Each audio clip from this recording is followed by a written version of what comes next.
Être anxieux, ça peut arriver à tout le monde. Vous pouvez vous retrouver dans une situation stressante comme un examen important, un imprévu avant un rendez-vous ou simplement apercevoir la personne que vous aimez passer dans la pièce en marchant vers vous. Votre cœur va s'accélérer, vos pupilles se dilater, votre focus et vos réflexes vont augmenter. Bref, on connaît tous le stress et à vrai dire, c'est normal. Vous venez de faire face à un facteur de stress et votre corps va réagir pour vous aider à combattre le danger ou la situation en face de vous. Le problème, c'est que pour certaines personnes, c'est tout le temps qu'elles sont stressées. Et on appelle ça l'anxiété. Je dis certaines personnes, mais en fait c'est 300 millions de gens dans le monde, et le nombre augmente chaque année. L'anxiété c'est un sujet assez sensible, qui est important pour moi, parce qu'il est aussi lié à mon passé et à la raison de la création de cette chaîne. Cette vidéo c'est un message d'espoir, parce que c'est possible de s'en sortir. Et si tu te sens anxieux, va en parler à quelqu'un. Parce que la meilleure solution c'est d'en parler. Et c'est exactement ce qu'on va faire aujourd'hui.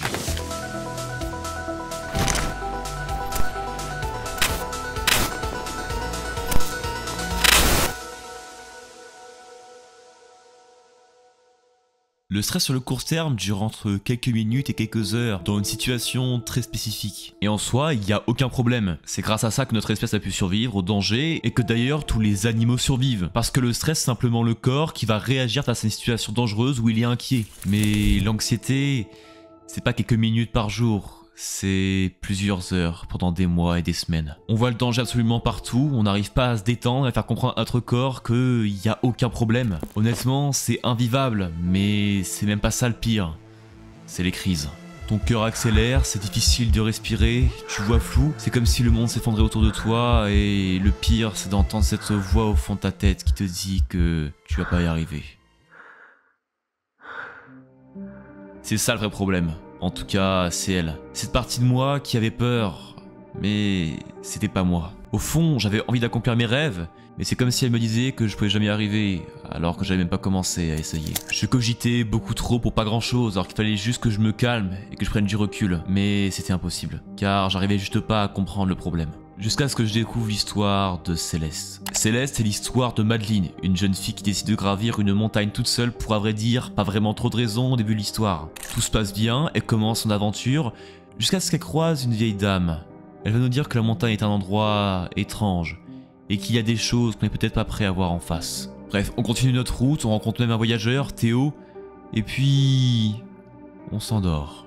On se réveille, on marche un peu, on fait un tour... Et c'est là qu'on tombe face à un miroir. On voit notre reflet, mais c'est comme si quelque chose de bizarre. Comme si c'était pas vraiment nous. Cette réflexion, c'est Madeline.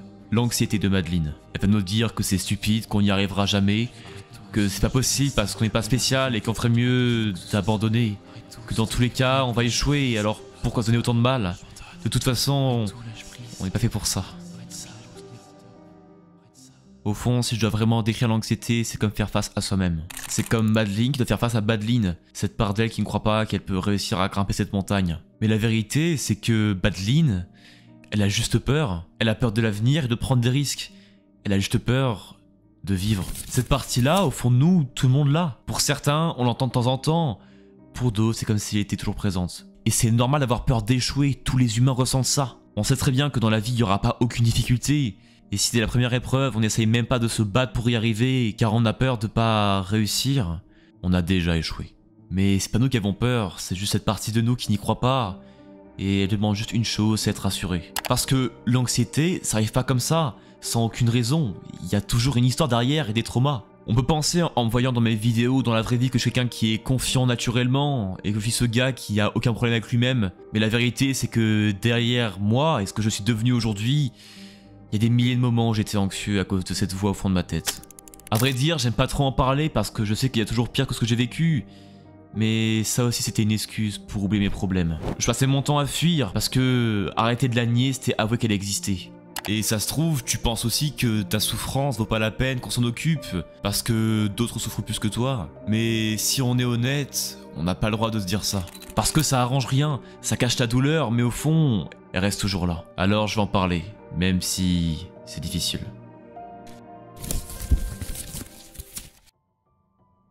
J'ai jamais réussi à me sentir aimé ou accepté. Depuis la primaire, j'ai toujours été rejeté par les autres. Et j'ai pas vraiment réussi à m'intégrer jusqu'à la fin de mon CM2 où j'ai réussi à me faire 2 ou 3 amis. L'histoire aurait pu s'arrêter là. comme un mauvais souvenir et aujourd'hui j'en parlerai pas. Mais après, le collège est arrivé. Et je pense que pour tout le monde, ça n'a pas été les années les plus joyeuses et les plus calmes de toutes. Tu commences à changer avec ton corps, t'es encore un enfant, mais tu te rends compte peu à peu de la réalité de ce monde. Les gens sont parfois méchants et rabaissants, ils n'hésiteront pas à te briser si on a envie pour s'amuser. C'est de là que viennent tous nos complexes, nos peurs et l'anxiété. Mais le problème c'est que plus le temps passe et plus ça empire. Parce que 7 ans après, j'ai toujours pas réussi à changer. Depuis le collège, j'ai toujours eu du mal à m'exprimer et à parler sans bégayer ou hacher mes mots parce que j'arrivais pas à me calmer. Même au tout début de la chaîne, j'arrivais pas à aligner 3 mots sans bégayer. Parce que j'avais aucune confiance en moi. Je me regardais dans le miroir et je voyais ce visage et cette part de moi que je n'arrivais pas à reconnaître. Mais avant ça, et le collège, j'avais pas de souci avec mon visage, mon corps et ce à quoi je ressemblais. Mais c'est comme si toutes ces remarques et toutes ces critiques qu'on m'avait fait avaient laissé un vide en moi. Et à la place de cet amour-propre qui était mort, l'anxiété est venue. J'ai cherché à combler ce vide en commençant la musculation et en changeant complètement, mais le problème ne venait pas de là. J'avais juste cette part de moi qui était blessée, et avec le temps, ça a empiré. J'arrivais pas à m'aimer parce que d'autres personnes m'avaient détruit, alors j'avais envie que d'autres me reconstruisent en me donnant de l'amour, mais ça n'a rien changé. J'ai voulu me sentir aimé romantiquement, mais à chaque fois, j'y arrivais pas parce que soit j'avais aucun sentiment, soit c'était elle qui ressentait rien.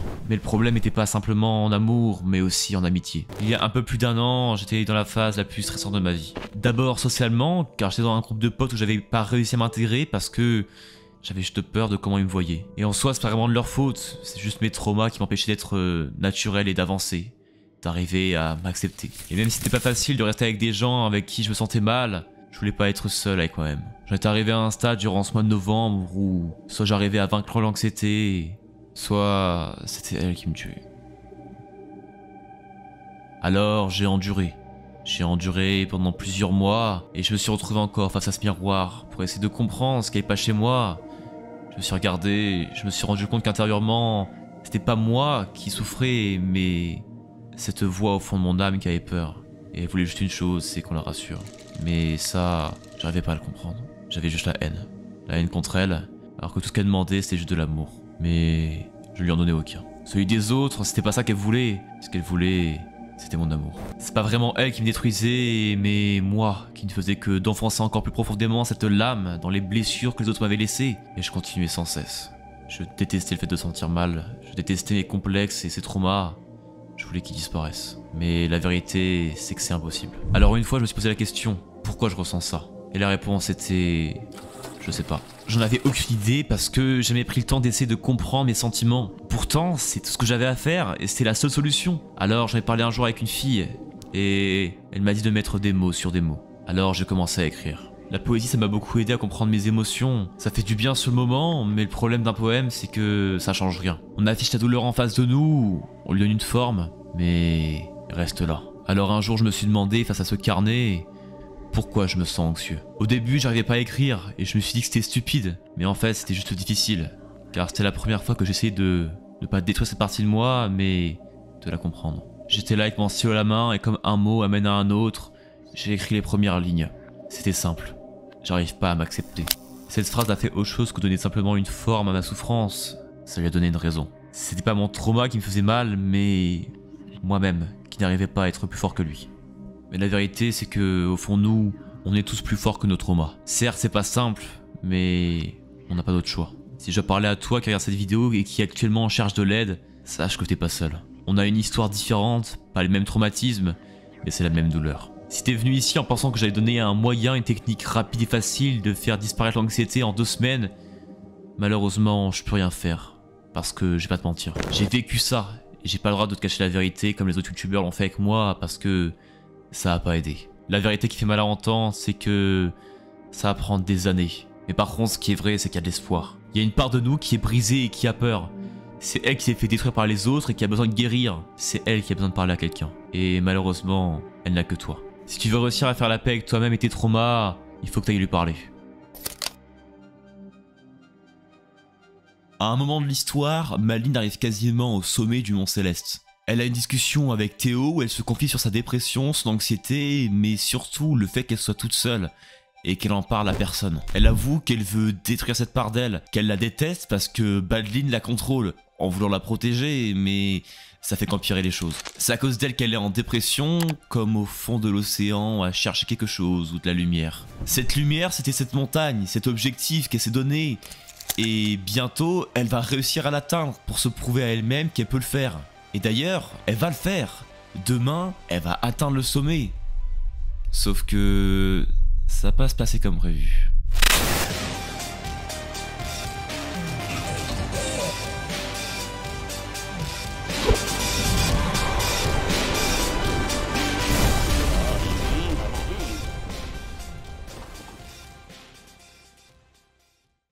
Madeline va essayer de passer à autre chose et de détruire cette part d'elle, mais elle n'y arrivera pas. Elle va faire une crise d'anxiété et retomber au pied de la montagne. Elle revoit la grand-mère qui, encore une fois, se moque d'elle, mais surtout lui dit le meilleur conseil que Madeline n'aura jamais entendu. Va lui parler. Va comprendre pourquoi elle a peur. Entre vous et moi, je sais que c'est difficile de le faire et d'aller se poser pour aller écrire comme ça pour comprendre cette part de nous. Mais malheureusement, c'est le seul moyen d'y arriver. En fait, l'histoire de Céleste, c'est pas vraiment celle d'une aventurière qui va aller gravir une montagne. C'est l'histoire d'une personne qui a besoin de comprendre quelque chose. C'est pour ça que je pense pas que se donner des objectifs pour se prouver à soi-même qu'on peut le faire est vraiment la meilleure solution pour vaincre l'anxiété. Car il y a aussi des chances qu'on fasse ça plus pour les autres que pour nous-mêmes.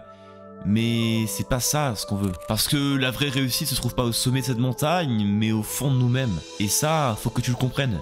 Faut pas que tu abandonnes cette part de toi, mais que tu décides d'aller gravir cette montagne avec elle. Aujourd'hui, j'ai réussi à accepter cette part de moi, et elle m'accompagne tous les jours dans l'aventure de ma vie. Sauf que c'est plus une relation toxique où moi je lui crie dessus et que elle me dit que je vais pas y arriver, mais plutôt une relation assez saine, ou quand j'ai peur, bah je la rassure. Parfois j'ai des doutes, mais plus on avance ensemble vers mes rêves, plus j'arrive à me prouver à moi-même que les traumas sont derrière moi. Mais ça veut pas dire que j'ai détruit mon anxiété, parce que, comme j'ai dit au tout début de la vidéo, c'est normal d'avoir peur, et c'est normal de stresser. Alors je te pose la question, c'est quoi cette montagne où tu veux aller voir le sommet? L'important, c'est pas vraiment l'accomplissement de cette ascension, mais le chemin que tu parcours au fond de toi. Au début ça va être dur, et elle va continuer à te dire que tu y arriveras jamais.